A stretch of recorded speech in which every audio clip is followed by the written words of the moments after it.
Welcome. I'm laying in my hammock. I want to show you a little bit of my backyard. We got some blooming trees back there and all around me. I felt it might be pertinent to sit in the hammock for this, what I want to share today, and that is about rest. I just finished an incredible little 3-day solo trip getaway retreat to the wonderful tiny little town of Hot Springs, North Carolina.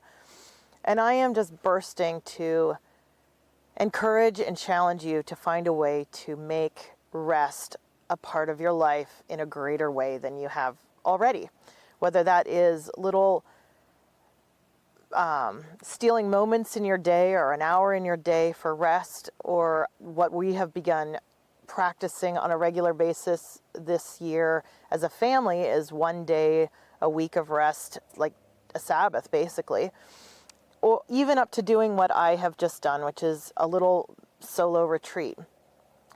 I can't stress enough how important rest is, to have time to reflect and look back on the path you've taken and where you've come, to revel in how far you've come on the journey and what you've traversed and the difficulties you've overcome, but also to really take stock. If you want to live with the least amount of regrets in life, you have to have time to reflect and see what you would change, what you would do different. And with that, it gives you an opportunity to also look forward and imagine the future, to dream what would your life be like if you could create anything, and if anything were possible, what would you do, who would you be, where would you live, and what kind of impact and legacy would you leave in the world? And so this, for me, was a time totally for that, reflecting and visioneering, as I like to call it, kind of really becoming an architect of your dreams.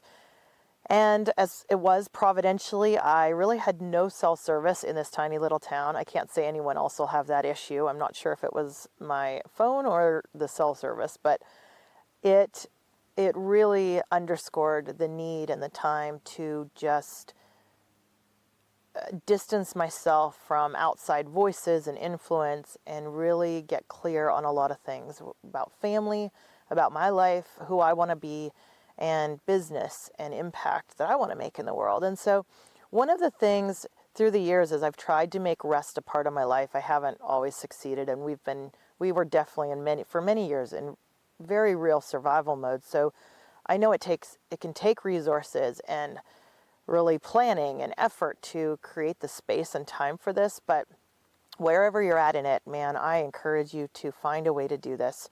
For me, one of the great images and metaphors that I want to share to underscore how important this is was an experience that I had years ago. I did some paddling trips in the Southwest, and one of them was on the San Juan River that runs through, at that point it was like it was near the four corners of Utah, Colorado, New Mexico, and Arizona. So I don't even know exactly which state I was in when this happened.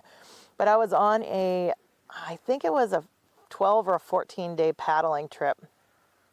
And we had arranged to spend 3 full days in rest as a group in one particular camp, not moving camp, just resting.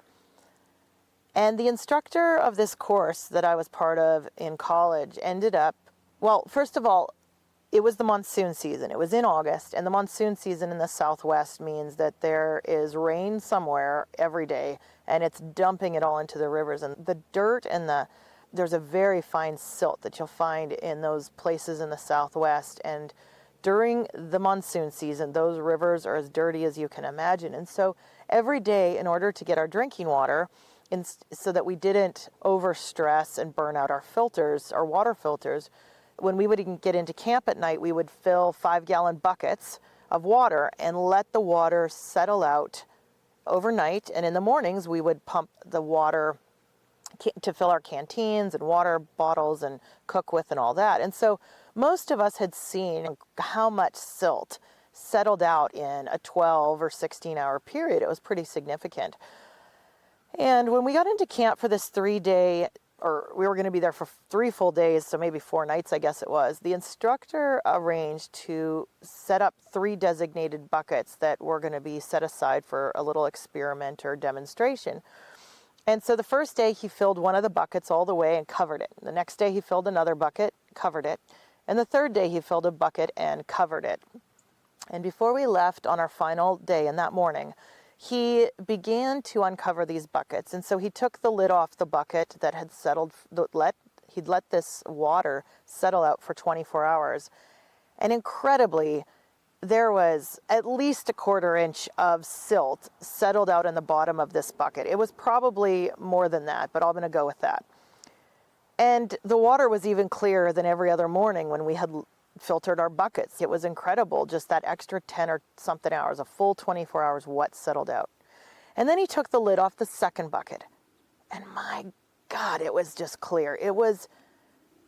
There must have been a 1/2 inch of silt that had settled out. So for my Canadian friends, we're talking a 1.5 centimeters at this point, or 1.25 centimeters, or and other friends that speak the metric system, right? I got to try and keep this, be multilingual here. And then the last day, he finally took the lid off the third bucket. And I really couldn't have imagined more silt could have settled out of the water in that bucket. But by golly, there was probably at that point 3/4 of an inch that had settled out. So almost, I don't know, what is that, 2 centimeters? It was incredible. And we stood looking at these 3 buckets, and I so wish that I could do this demonstration, but unless I have one of my friends send me some silt from the Southwest, I won't be doing that anytime soon. Maybe I'll get out there for a monsoon season for a demonstration. But if you can just imagine, to think that water was clear after it had rested for 12 hours, and then to see what it was like when it rested for 24 hours, and then to see what it was like when it had rested for 48 and 72 hours. And I think that is so fitting for our lives. We often think we're getting rest, or we think we've rested. We haven't even begun to rest.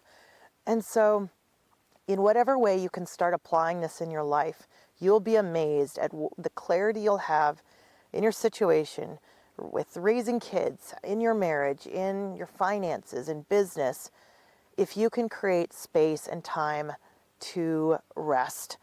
And you'll be amazed at even the short rests, what you can begin to see and produce, and then the time for reflection and dreaming that'll afford. And if I can prod you, I prod you, and I encourage you, and I challenge you to find a time to get a 24-hour getaway, or 48, or 72 hours, and how life-changing that can be. And it's something I have for years wanted to do every year. I haven't been able to do that for many years of my life, but I've been revisiting this idea of rest, and it's something that I want to recommit to because it is so powerful, and I know it's life-changing, and I'm working on creating the life of my dreams, and I hope that in every way I can help you. Thank you so much for joining me. I look forward to seeing you again soon. Thank you.